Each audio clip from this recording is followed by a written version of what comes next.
salam sejahtera. Psikologi pendidikan merupakan penggabungan bidang psikologi dan pendidikan, iaitu kajian saintifik tentang tingkah laku murid dalam situasi pendidikan. Kumpulan kami akan mengulas tentang implikasi dalam video Berani Cikgu Nak Rotan Saya.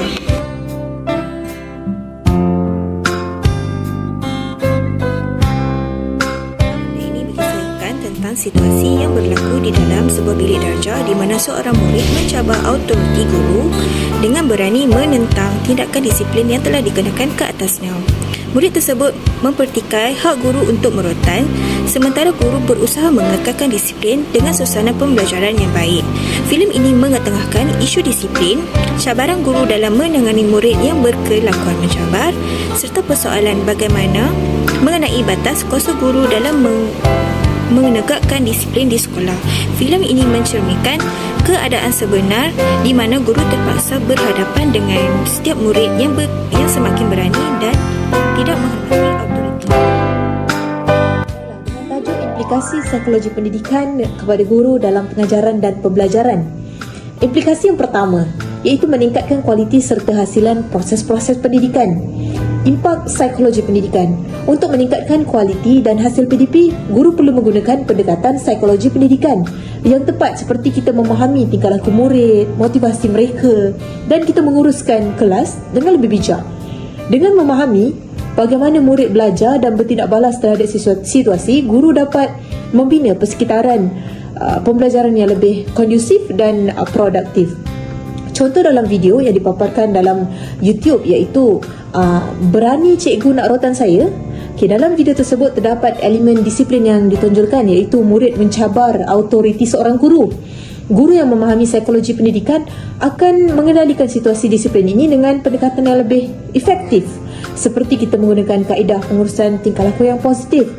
Contohnya, daripada menggunakan hukuman fizikal seperti kita merotan, guru boleh menerapkan peneguhan positif dengan memberikan ganjaran kepada murid yang menunjukkan tingkah laku baik. Ini akan mendorong murid untuk bertindak lebih baik dan membina suasana kelas yang lebih harmoni. Kita tengok isu yang seterusnya, iaitu melengkapkan guru-guru dengan ilmu tentang teori-teori dan prinsip-prinsip psikologi.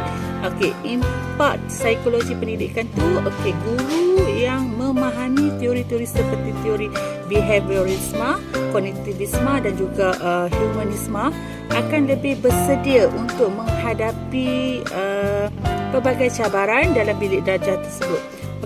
Pengetahuan ini juga membolehkan guru menggunakan kaedah pengajaran yang lebih berkesan, terutamanya apabila guru menghadapi murid yang mempunyai pelbagai tingkah laku yang berbeza ataupun yang mencabar. Contoh dalam video yang dipaparkan, apa yang boleh dikatakan adalah guru yang memahami teori behaviorisme ni boleh menggunakan pendekatan peneguhan positif dan juga peneguhan negatif untuk mempengaruhi tingkah laku murid.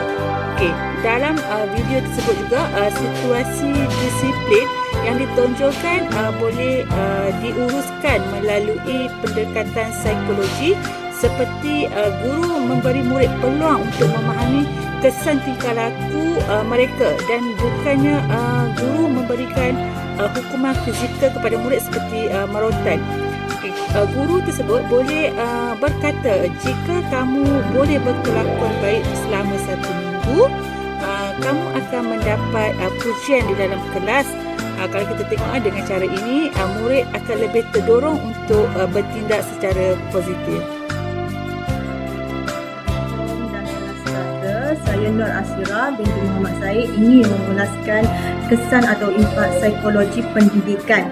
Murid mempunyai perbezaan dari segi emosi, dari segi kemahiran, dari segi pemikiran. Guru yang memahami perbezaan murid ini dapat merancang pengajaran dan pembelajaran yang lebih fleksibel yang sesuai dengan keperluan setiap murid.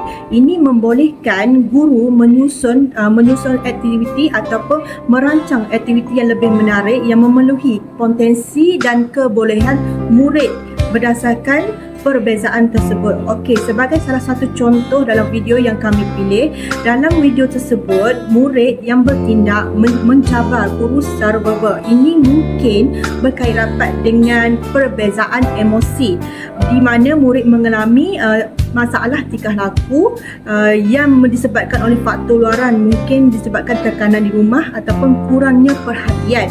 Okey, sebagai guru yang memahami perbezaan emosi ini, guru perlu bertindak seperti pendekatan yang lebih bersifat empati, seperti memberi teguran yang lebih positif ataupun perjumpaan secara individu dengan memberi kata-kata yang lebih beremosi ataupun dengan rasa perhatian yang jelas kepada murid itu apa masalah yang perlu mereka buah ataupun guru itu perlu tahu masalah yang dihadapi murid itu untuk mendekatkan lagi guru dan juga pelajar tersebut. Assalamualaikum warahmatullahi wabarakatuh. Jadi berdasarkan filem pendek Berani Cikgu Nak Rawatan Saya, implikasi kepada guru dalam pengajaran dan pembelajaran yang terakhir ialah melengkapkan guru dengan pengetahuan mengenai naluri dan keperluan murid serta bagaimana motivasi yang dapat dilakukan kepada murid dalam proses pengajaran dan pembelajaran. Kita dapat lihat bahawa guru perlu memahami naluri dan keperluan murid supaya kita tahu bagaimana motivasi yang sebenar yang kita perlu beri kepada murid. Motivasi tersebut terbagi kepada dua, iaitu motivasi secara intrinsik atau dalaman ataupun secara ekstrinsik, iaitu luaran. Jadi contohnya dalam video Berani Cikgu Nak Rawatan Saya ni, kita dapat lihat bahawa motivasi murid-murid dalam filem ini sangatlah rendah, rasa rendah diri, rasa diabaikan, rasa tidak dihiraukan. Jadi apa sebenarnya perlu guru buat ialah guru perlu memotivasikan mereka dengan memberi pujian atau ganjaran, iaitu secara motivasi ekstrinsik. Kita memberi ganjaran atau pujian walaupun sekecil-kecil kebaikan yang mereka lakukan, ataupun kita memberi motivasi secara intrinsik dalam iaitu kita menggalakkan murid-murid untuk menetapkan matlamat mereka pada hari itu untuk membuat kebaikan dan untuk mendapatkan ganjaran daripada guru, untuk menyiapkan kerja sekolah supaya dapat menggalakkan mereka melakukan kebaikan dan memudahkan guru-guru dalam proses pengajaran dan pembelajaran. Belajar pendidikan memberi guru alat untuk meluruskan tingkah laku murid, memahami perbezaan individu dan memberikan motivasi yang bersesuaian. Dalam konteks video ini di mana murid mencabar autoriti guru, pendekatan psikologi pendidikan membolehkan guru menggunakan disiplin positif, peneguhan dan strategi empati untuk menangani situasi dengan lebih bijak tanpa memerlukan hukuman fizikal. Terima kasih.